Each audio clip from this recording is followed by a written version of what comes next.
Okay, hey everybody, Shane here with DailyAstroCat.com. And today we're going to do the top five, count them, 1, 2, 3, 4, 5. I always go over, right? Weekly astrological events for this week, July 7th, which will be start Sunday. And I consider this week 28. If you count the weeks, it's week 28.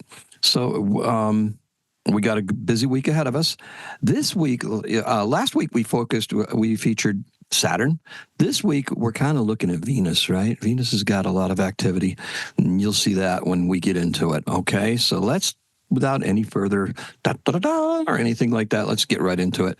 We're going to get into screen sharing mode, so that way you don't have to look at me in low light. Yes, that's true. And I did try to ditch this microphone from one of my lavalier mics, and the sound just wasn't the same. I think the preamp, getting nerdy here, right? The preamp on the other microphone is much better. The built-in one on the Apple is just not the same. I mean, it's good for phone calls and stuff like that, but it's not this quality that this microphone has when it plays back. So with that being said, my inner nerd, right? Getting it on for you, right? Okay. That being said, let's just switch over and share the screen, and that way we can get moving right along. Okay. So, let's do this.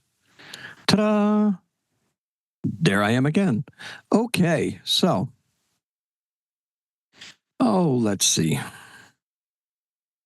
Let's get over here where we can start controlling some stuff. And let's go. All right, so our first event we have is going to actually happen on Sunday. It's going to be tomorrow, and it's 7/7, and that usually, those double numbers, are portals to some folks. Angel numbers mean things to people, and so do portals. This portal is kind of interesting because 7 is that lucky number, right? Lucky number 7. And this portal can help you lead to the 777 angel number is one of self-discovery and expression. And that's why I got my little star portal right here. That's the one we're going to be stepping through. 7/7. Let's get into some self-discovery and expression tomorrow. I got my watercolors right here. I got my colored pencils. Oh, yeah. Let's get going. Actually, I do have something I painted recently. It is a flower pot, and it actually was a depiction of the backyard, and it's pretty cool. It's tastefully done in a chaotic style, which is totally my style, right? So, self-discovery and expression. Now, with this chart here, this is the chart for 7/7, and I do want to show you this because it's for 7:07 in the morning, and it's just 7777, right? We get all those sevens lined up.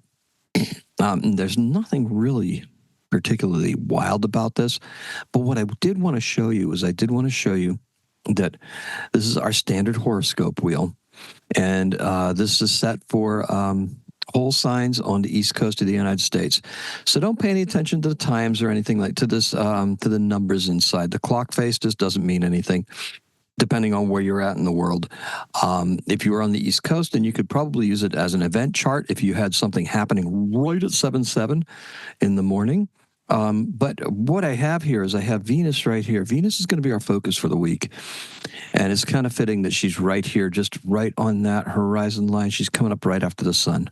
So you're going to start seeing her in the night sky when the sun, because this is our eastern horizon, this is our western horizon. So when that sun goes around, when that sky bowl comes around towards the evening time, and the sun sets, Venus is going to be up, and Mercury is also going to be up. So we stand a good chance at being able to possibly spot Mercury at sunset. It's a distinct possibility, but you got to be really sharp-eyed, and sometimes you got to have a decent camera just to be able to get the shot of it, and then you can just pick it out. It's very, very faint when you can see it. But we do stand a chance of seeing Mercury in the next couple of weeks, because that means that Mercury will be going retrograde in a few weeks, right? Dun, dun, dun. There we go. That retrograde word, the R word. Somebody told me that about the other day, and I think R in the medical thing stands for rehab. So, yes. Broken with a capital B and possibly with a capital R, meaning rehab. Oh, yes. Oh, poor people. And that's what happens, though. It happened on 4th of July, and we were advising people to be cautious, cautious, cautious, cautious, be careful. It wasn't fireworks that did it, but it certainly was a fall. So let's take a look at the week that we have ahead, at my several points, because this is the first point. The first point is this portal, and we're just going to be promoting some of our self-discovery and creativity. This week is going to be a very creative week. We've got the sun in Cancer still. And Cancer is going to be using that internal, our intuitive sense to help us create. Water signs are creative by nature. So this is a good thing. Also, we can see the remnants of our mystic rectangle right here. This is the remnants of it. We can still see these crazy sextiles going all over the place. And we're going to get into those as we go. Now, our first sextile, ta-da, that we just mentioned, those yellow lines that you just saw on that chart, there are 60-degree angles on that zodiac wheel, is between Venus, which is this fiery ball of heck over here, and Uranus, which is this icy gas giant over here with a small ring system going around it. Now, we find Venus on the chart over here. We find Uranus over here. This is the sextile right here. These are the two. This is where they're at. They are like right there with each other. Now, you can see from this chart right here that Uranus is in that unexpected spot, but it's also conjunct with that demon star angle. It's right at that spot. Now, curiously enough, the sun is actually just beyond the 15-degree point, the 16-degree point. When it was about 1425, that's when it was conjunct Sirius. Now, Sirius is the dog star. It's one of the major, they call them Behanian stars, and it's probably the most beneficial as far as the effects that it has. It's revered. It's revered by the ancient Egyptians. It was revered by the ancient Egyptians, and a little bit later on in the season, as the sun makes distance from Sirius will start rising, and it will rise up before the sun gets to the daylight point, and you'll start seeing Sirius. When you start seeing Sirius, and Sirius is very close to Orion from the belt, you can kind of trace it down. It's the brightest star in the sky. That's not Venus or not a planet. And that's when the flood season, I believe, starts in Egypt, and also it's the first harvest. So there you go. That's how you can tell astrology's been around for a long time, right? The ancient Egyptians were like, oh, yes, Sirius, when it rises, it's time to make the harvest. Okay.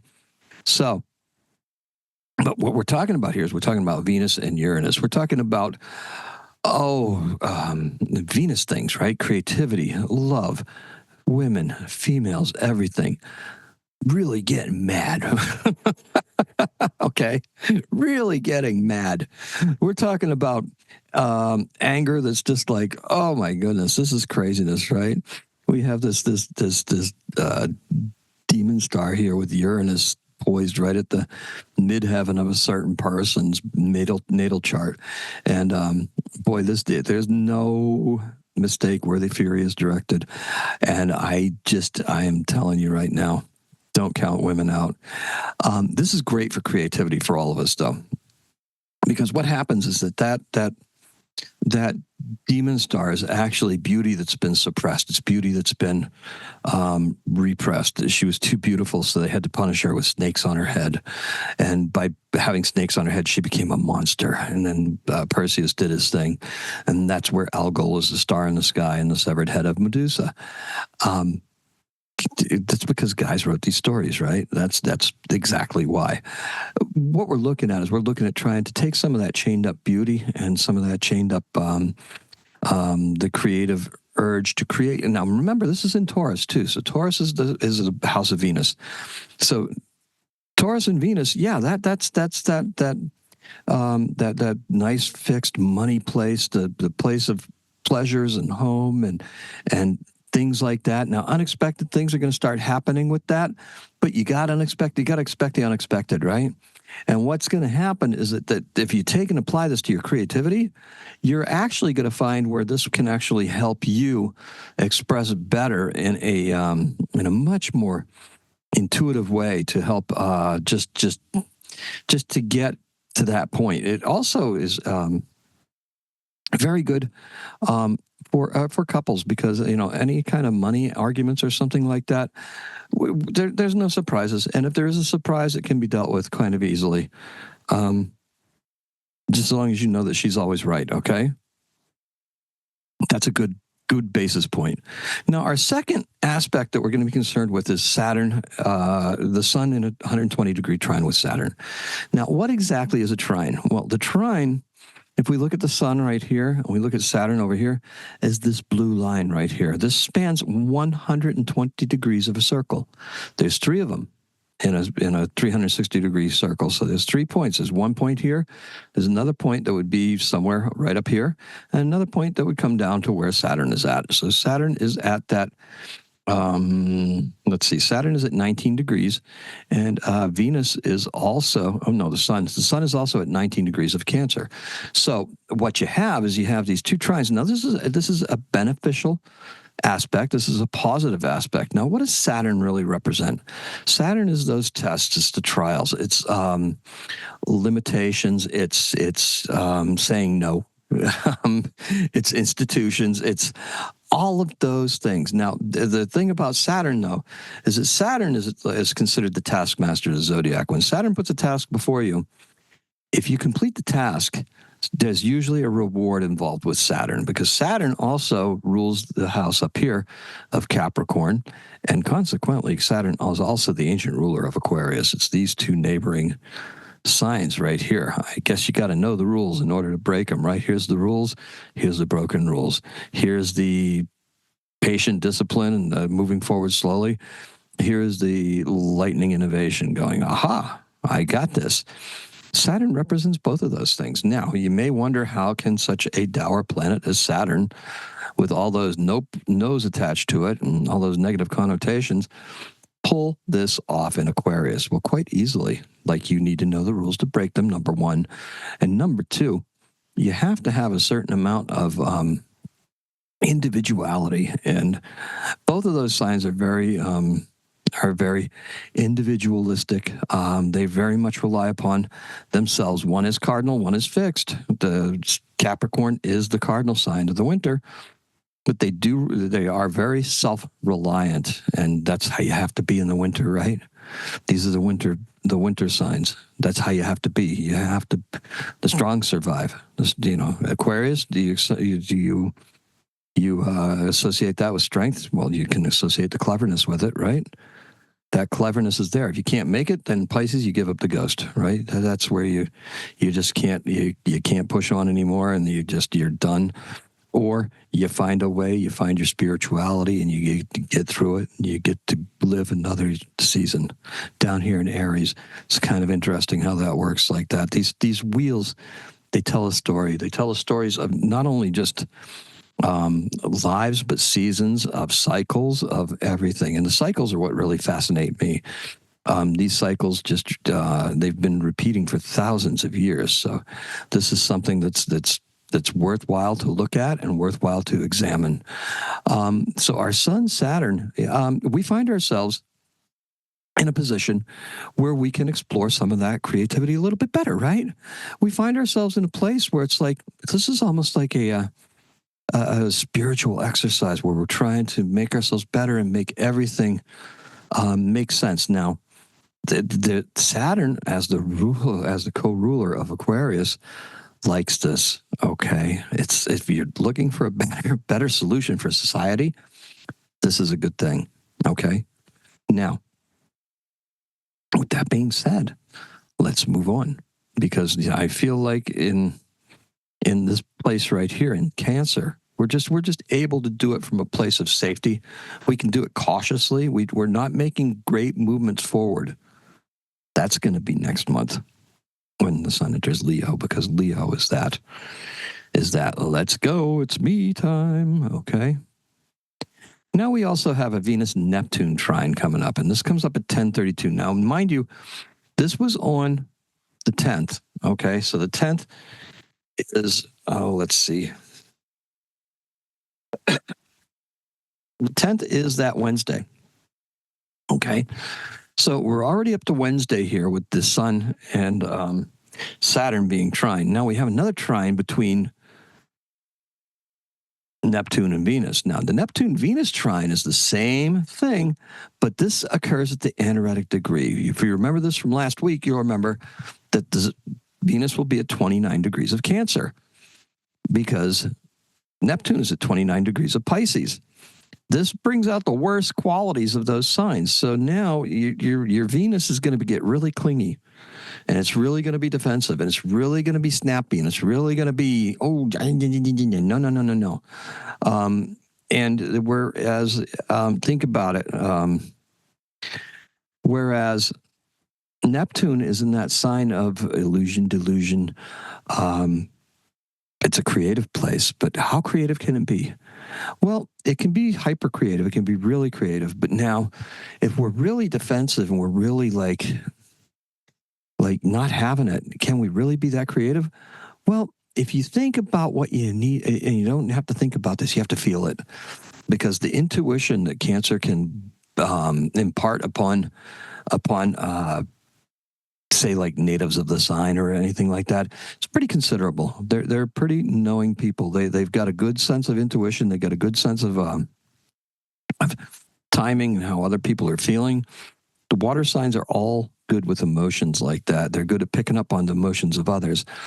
And so what you would need to do is you would need to be able to pick up on the emotional zeitgeist of, say, like, whatever it is you're trying to create or communicate, and be able to handle it that way. Don't retract, because believe me, it's not time to retract. You don't have time. Venus does not have that much time. Venus has to move forward, and Venus is going to be moving forward on this day. This day is a very busy day, and Venus is going to be coming right out of that within hours. So let's just move the chart, because Venus says hello at 12:19. So that was at 10:32. So less than an hour and a half later, you have all that time to get that angst out, okay? Right? Look, this is a great week for creativity. It's also a great work week, too, because in between where we were at with the moon in Cancer, the moon in Leo, and and now the moon being in and the moon's in Virgo. Okay, so with the moon in Virgo, that's a very good time to be working, right? You can go through stuff. You can do it exactly. It's a great time. Now, Venus says, hello, Leo. Let's check out Leo here. So, hello, Leo right there next to the sun, right? We can see Venus is in front of the sun, and Mercury is in front of Venus. So we have Mercury out here in the lead. Venus is past the sun now, and we have Mars slowly starting to catch up. Now, if you notice right here, something that's very interesting to see is that, remember back a couple of months ago when all the planets were in Aries, everything was bunched up right here. It was crazy, right? Now we're starting to see the spread all across. We've got Pluto left behind in the weeds back here. And now we've got all the other planets starting to stretch out along. Pretty soon, you're going to be looking out at the night sky, and you're going to be able to see the planets stretched out and just how they're all organized. And you'll be able to see, you'll be able to see Venus and Mars in the early, Venus and Mercury in the early evening. And Mars is coming up before sunrise, and Jupiter is as well. So, and they won't be getting any closer to the sun, because Mars actually has a 2-year cycle to go around the solar system, whereas Jupiter has that 12-year. So that's what we're really looking at. Now that the sun's firmly ahead, we're not going to be seeing the sun close to Mars or Jupiter until it comes all the way around. So the point of this is our Venus is entering Leo. Now, Venus in Leo is a totally different character, okay? Because Venus in Cancer is very, very comfortable. This was very easy for love and for relationships and everything. It's been a pretty placid season, for that matter of fact, with Venus in Cancer. But now we're starting to see Venus getting into Leo now. This is where the king or queen needs to be served, right?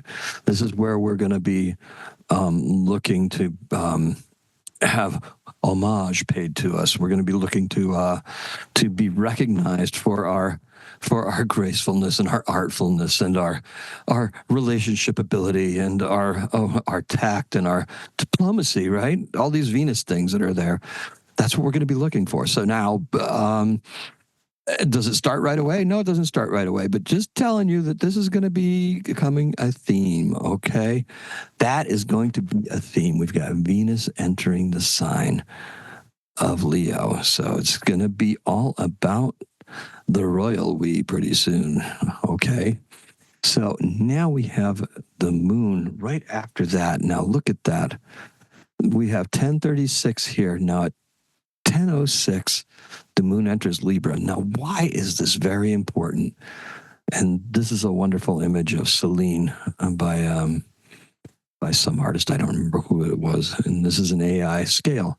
So now we have Venus entering Libra. Now, Venus enters Libra.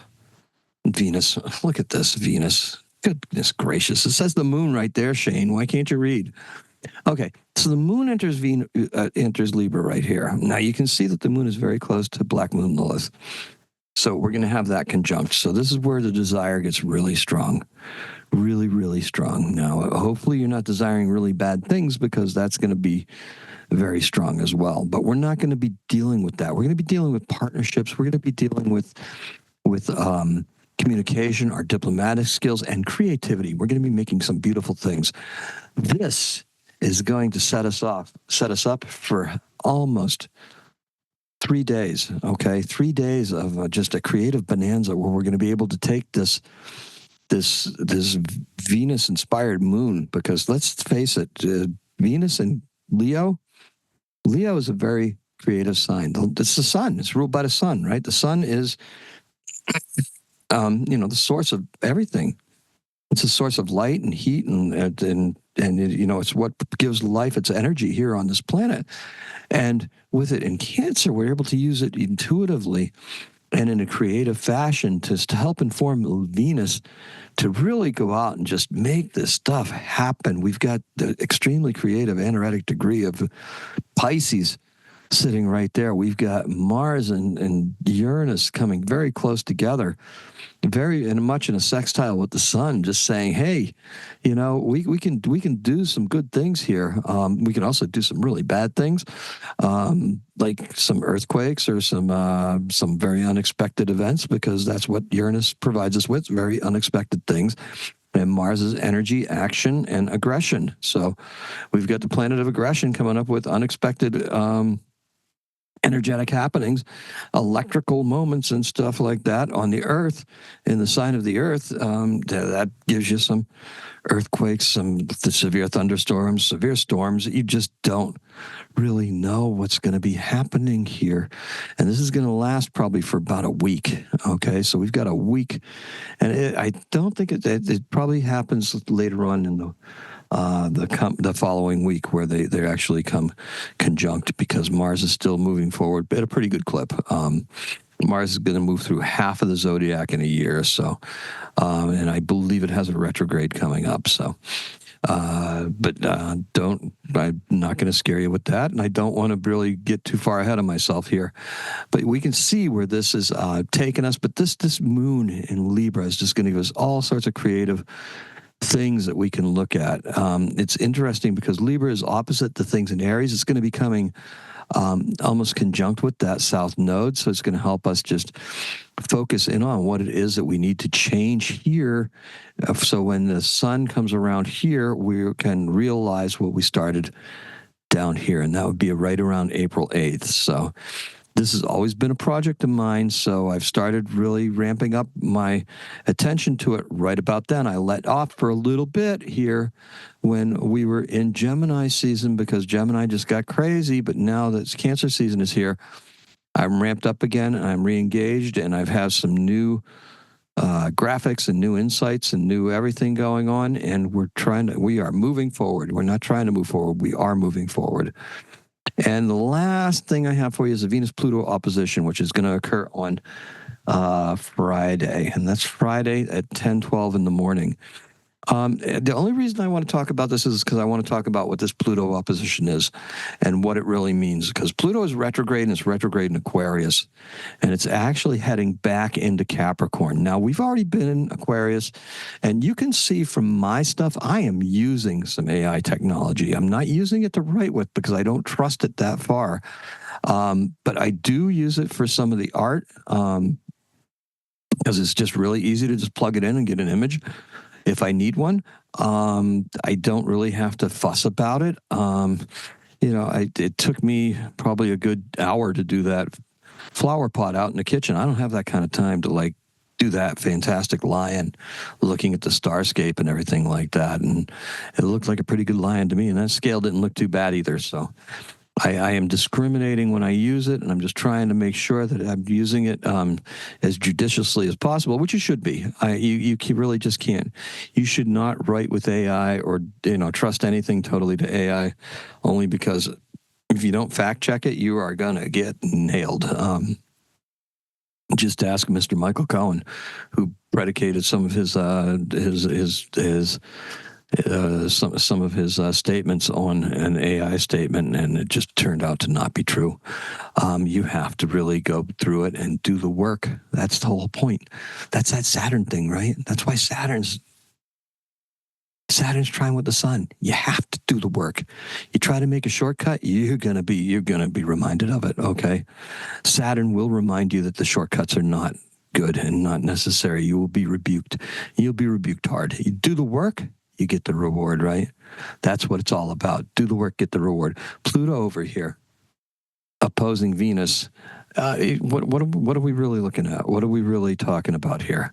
Are we talking about there's the opposition? We have a transformation from going from Cancer into Leo. We have that Venus transforming.